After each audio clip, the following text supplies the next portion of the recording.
outfit? Three-piece? Three-piece. I know, right? Yeah.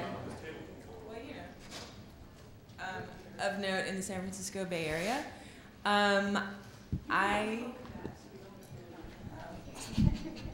here we go. I'm Rachel Swan. I'm the music editor and a staff writer at the East Bay Express. And thanks. And I'm actually not a great public speaker, so I'm going to cede my time to a wonderful public speaker, W. Kamau Bell, playing the part of Rachel Swan. Well, all the pressure. Hi, my name is Debbie Kamau Bell. This is Nato Green. This is Janine Brito. This is Mike Panovich. This is Evan Don. And we, the three of us, are stand-up comedians who came together, met in the scene in San Francisco and around the Bay Area doing comedy. And at some point decided we wanted to do comedy shows that had a more political theme in nature. But we decided that if we did the traditional political comedy shows we'd seen out there, that those would suck. So we decided to found our own troupe, as Rachel coined it, called Laughter Against the Machine, where it's a political comedy show from certainly a progressive direction, but not necessarily from a democratic direction. Which there's a difference, a subtle yet distinct difference. So we've been doing shows around the Bay Area for how long, Nato? You know, you're the historian. I think we're into year 4 now. Into year 4, 4 years. And this past, actually about a little over a year ago, basically me and Nato were having a conversation, and it was right after Gabrielle Gifford had gotten shot in Arizona. And, and we were talking about that, and Nato was like, I feel like those people need comedy. We should go to the scene. And we started talking the way that like musicians regularly show up in places where there's strife and upheaval and perform, or like Doctors with Borders goes up. We decided we were like Doctors with Borders, but without penicillin, just with jokes. And from that, we said, well, there's other places other than Arizona we would go, and we quickly, the three of us put together a list of places we thought that were on the front lines of struggle in America at that point. And then we thought, well, if we do this, we should film it. And it quickly turned into this whole documentary film project that we raised $20,000 on Kickstarter, and hired these two filmmakers, Mike Panovich and Evan Don, to follow us around to 7 different cities and film comedy shows, and also us interacting with people on the ground to talk to them about their issues, because we felt like, what was the point of being a political comedian if you didn't actually meet the people who were in the middle of the struggle? So today we're going to show a couple clips from the documentary that is still in progress, which may forever be in progress. We don't raise the money to finish it. Hint, hint, hint, hint, hint, hint. Nobody's taking the hint, okay. We take checks, and you can also PayPal us money to latmcomedy@gmail.com. Yeah, so, and we're working on getting this done by early this summer. And anybody else want to say anything before we show the clips? All right, so these are 2 clips from the across the border to Mexico twice in one day, and actually met with some government officials and some religious people in Arizona, some people who were working on the border, on both sides of the border. We were in Tucson, Phoenix. We did a show in Phoenix. We actually did a show in Dearborn, Michigan, where we talked to some Arab Americans and Muslim Americans about what it is to be in a suburb that's 30% Arab and Muslim. We also went to Chicago, went to a hotel workers strike. There was Madison, Wisconsin, where we went to Fighting Bob Fest, and went to like the whole liberal palooza they have there. And where else did we go?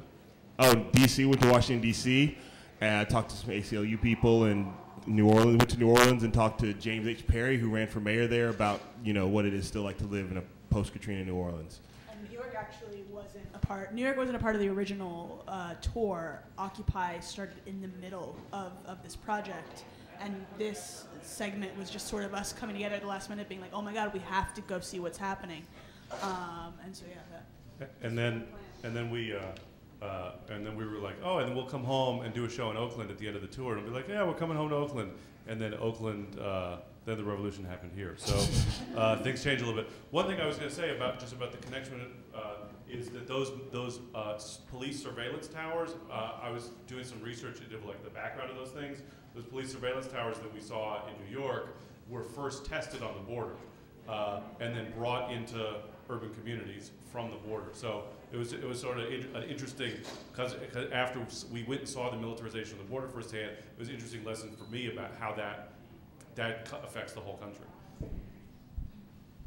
Yes, sir. In your travels around the country, have you found, as I suspect, that Tea Party comedian is an oxymoron? You know, there are a lot of conservative comedians. Really? Yes, there's a ton, but they don't label themselves that because there's nothing funny about that. I mean, you don't have to. I mean, you know, they just call it the Blue Collar Comedy Tour or Jeff Dunham. Edgy. So they call it edgy. So there's no, they don't. Like there's a lot of conservative actors too, but there's nothing cool or funny about being labeling yourself a conservative, as Michael Steele proved. You know, it's just I think so. I think that a lot of the comics who represent those viewpoints they don't generally have those shows because they become rallies. So I just think that I don't think we ran into any Tea Party comedians, but there's certainly a lot more than you would realize. This lady over here is there. Okay. Sure. I want to say thank you for the work you're doing. I'm now an Oakland-based artist, and I would like to ask you if y'all would come visit us at Pan Theater on Broadway. Every Friday night we do free improv, and people from the community get to come up and work and be on stage with the community, the community actors. So I wanted to invite you to visit us. Thank you. I don't know if we can commit to every Friday night, No, but we can. out once or twice. Because, Certainly. you know, we're trying. In our work, we're trying to meet stereotypes head on and talk about these things that need to be talked about. I mean, art creates space for dialogue. The work you're doing is very important. Thank you. I just have a quick question. How often do you perform and where? Like, where can you be seen? Or is there? We perform a lot separately. Laughter Against the Machine, we sort of come together as a comedy Voltron a few times a year. We just Ask people between the ages of 25 and 35 what that means. But we just Voltron.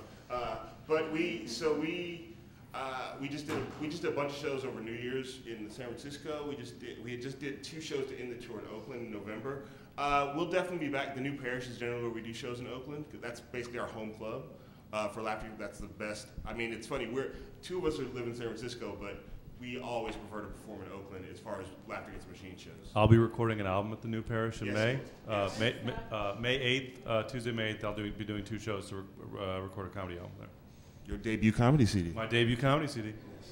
So if you want to know, you can sign up for our email list. We basically come together once or twice a year to do the Laughter Against the Machine shows. And also the film will be out locally. And also the film will be out. When the film is done, we'll really be doing a lot of things. What do you like about performing in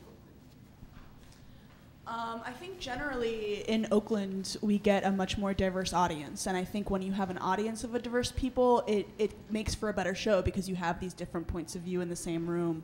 I think when you have a show of one type of person, collectively as a group, they won't allow themselves to laugh at certain things. They won't allow themselves to be taken as far. And they might want to hear about only certain subjects. So when you have a group of people of all ages, of all races, of all genders, of all sexualities, it just really raises the bar for the type of show that you'll have and the type of experience you'll have as a performer and collectively as a group of people. I really appreciated that you had interviews that I liked hearing from many voices. Do you guys do like skits or like routines that are not about engaging non-comedians? In the film, we also did stand-up shows in every city that we went to, and we filmed those too. So this is really like a very sort of early. You can talk to the filmmakers about this early sort of version of the Occupy Wall Street scene. And ultimately, what we're thinking is we're hoping is that we will incorporate some of the stand-up because we actually worked on material about the issues as we were in those cities. And so some of that made it to the stage and was funny, and some of it wasn't funny, and we'll see how it makes it in the film. So. I mean, so that it's all about the interviews and the talking to people is all about sort of putting grist in the mill so that later on stage, when we address those issues, we actually have a little bit deeper perspective than a comedian who just looks at the headlines in the paper. And there were some things that happened on tour, like we're good friends, and when you have 3 friends who spend 500 hours in a row together on camera, ridiculous things will start to happen somewhat spontaneously too. Sir? Have you talked to Tom Rolo about doing some of the soundtrack thing? I mean, it seems like you'd be down for that since you're kind of taking luckily, we've talked to Boots Riley, who is in a band with Tom Morello. So we do have an inroads into into that. And Boots has been very good about letting us use some of the stuff he did with Tom Morello. So but we're certainly trying to navigate, to get to that, because certainly that would be great for the film. As you can tell, the name of the group is the Rage Against the Machine Parodies. I hate to lay too heavy a trip on you people, but No, you don't. You're about to do it, so you're actually excited about it. You're smiling. You're like, I got something for him. Pull him out. I'm going to look at it, basically because our It would help if you our would media cry when has you said it. Would you mind crying when you say it? Just a little bit. Since our media's been co-opted and our justice system isn't working, we're depending on you and people like you to laugh the criminals out of office and out of power. I mean, we're depending on you, really. Well, we're depending upon you to show up, so we have an audience who will help create the laughter. Because if it's just us by ourselves, it's just a crazy person talking. So we need all of you in here to sign our email list and go to our website and help us finish the film, so that we can laugh the criminals out of office. How much more money do you need? I don't have it. I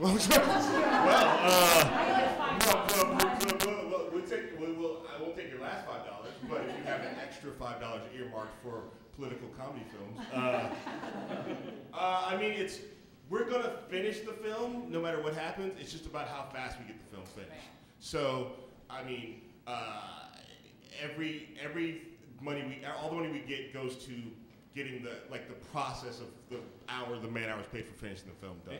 And whether we can afford to do all the things that we want to do, like if we need to, get rights to music or have some cool animation or other things. Or use clips from CNN, or because we have all these big ideas, but it just becomes about what budget are we working with? Are there easy ways to share it through Facebook and stuff on your website? We haven't released this footage yet publicly because we're still working on it. I mean, this is really like an early, and you guys can talk about this. But we're going to be releasing on the website regular videos about the work in progress that will be able to be shared through Facebook and YouTube and Twitters and all. Yeah, the airport clip is up because that actually wasn't meant to be a part of the film. We just missed our flight. So yeah. Oh yes, we missed our flight. Yeah. Curious how you plan on distributing? That's also something else we're trying to figure out. Do you guys want to address this question? Or? Yeah, I can talk about it a little bit.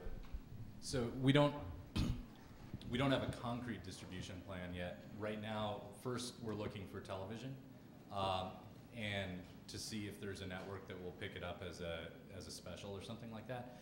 But whether that happens or not, we're looking at probably some combination of self-distribution and doing things like traveling with the film, doing screenings, presentations like this at special events, comedy festivals, political, and any kind of progressive-oriented festival, as well as online. We're basically looking to do online sales and have something where you can literally go, if you just want a copy of the movie, go to the website, download it. If you want a DVD, I would expect we're going to be looking for things like having people put on screenings, and anything to get it out there and to get the to reach the audience. But right now it's like a lot of other things. We have a ton of ideas. Some of it depends on what we have the time and the money and the resources to do. So, yeah. Last question. I think she said her. Can we pass a hat around?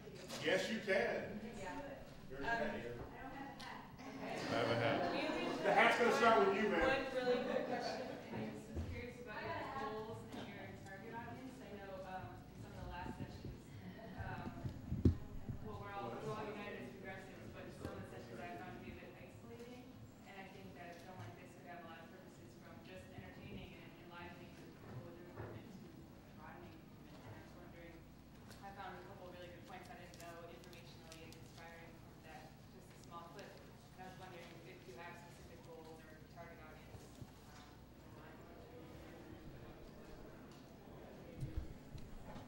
Yes, absolutely. I think we've been sort of, one of the things that we've been thinking about is that we feel like a lot of the left has this very sort of instrumental view of the role of culture. Like, you know, we're doing we're doing a political campaign around bank regulation, so do you have jokes about bank regulation? And that's sort of not what we're trying to do. Like, what I think about is, you know, I became an activist in partly because of the dead Kennedys. You know, and like when I was a teenager, I found punk rock and, you know, and Public Enemy and stuff like that, and that helped form my politics. And, you know, Lenny Bruce and things like that. And so,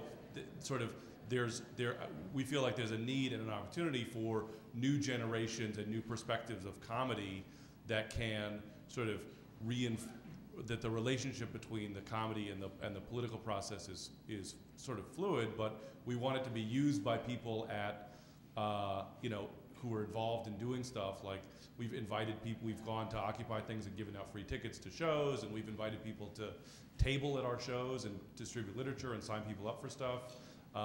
We do a lot. We've done a bunch of benefit shows. We're going to Portland. And we went to Arizona with an artist delegation called Culture Strike, which is a delegation of artists and writers to look at the problem of immigration and the border. And our goal is that when we finish the film, that we can show them what we filmed there, and they can use it to help broaden their movement. I mean, it's really, you know, if we say I say all the time, we're making a propaganda film. We're not investigating things to go, well, it turns out these Occupy Wall Street people are full of shit. We're not doing that. We're sort of doing a thing to fan the flames of the revolution is what we like to think we're doing.